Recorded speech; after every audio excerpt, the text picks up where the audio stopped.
আসসালামু আলাইকুম ওরহমতুল্লাহ। আমরা অনেকেই মহান আল্লাহর কাছে চাওয়ার এবং তাকে ডাকার বা তার কাছে দোয়া করার যোগ্যতাই হারিয়ে ফেলেছি। অথচ মহান আল্লাহর নির্দেশ, তোমরা আমাকে ডাকো, আমি তোমাদের ডাকে সাড়া দেব। সূরা মুমিন আয়াত 60।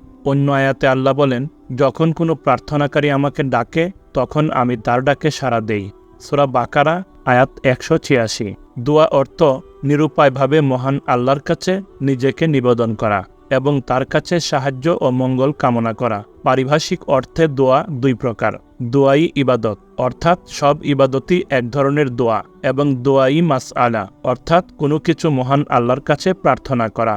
দোয়ার গুরুত্ব: হাদিসে দোয়াকে মুখ্যল ইবাদত বা ইবাদতের মগজ বলা হয়েছে। প্রিয় নবী সাল্লাল্লাহু আলাইহি ওয়াসাল্লাম বলেন, যার জন্য দোয়ার দরজা খোলা হয়েছে তার জন্য রহমতের দরজা খুলে দেওয়া হয়েছে।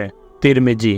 দোয়ার বরকতে মানুষের জীবনের গতিপথ বদলে যায়। প্রিয় নবী সাল্লাল্লাহু আলাইহি ওয়াসাল্লাম বলেন, দোয়া ছাড়া কোনো কিছু ভাগ্য পরিবর্তন করতে পারে না এবং নেক আমল ছাড়া হায়াত বৃদ্ধি পায় না। তিরমিজি।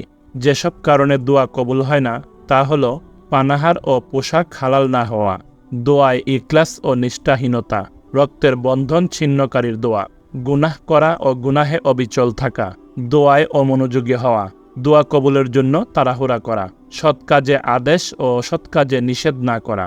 এছাড়াও ইব্রাহিম ইবনে আদহাম রহমতুল্লাহি আলাইহি বলেন, 10টি বিষয়ে তোমাদের অন্তর মরে গেছে, সুতরাং তোমাদের দোয়া কিভাবে কবুল হবে? আল আদাবুল জাদিদ। পবিত্র কুরআনুল কারিমে রয়েছে নবী রাসূলদের অসংখ্য মাকবুল দোয়ার ভাষা ও বর্ণনা। পবিত্র হাদিসেও আছে প্রিয় নবী সাল্লাল্লাহু আলাইহি ওয়াসাল্লামের শেখানো ভাষায় মাকবুল দোয়ার বর্ণনা। নিশ্চয়ই মহান আল্লাহ ও তার রাসূলের শেখানো ভাষায় দোয়ার তাৎপর্য রয়েছে। এসব দোয়া কবুলের সম্ভাবনাও শতভাগ নিশ্চিত। অনেকে বলেন, দোয়ায় কি হয়, কি পেলাম? অনেকেই দোয়ার প্রয়োজনীয়তা অস্বীকার করেন।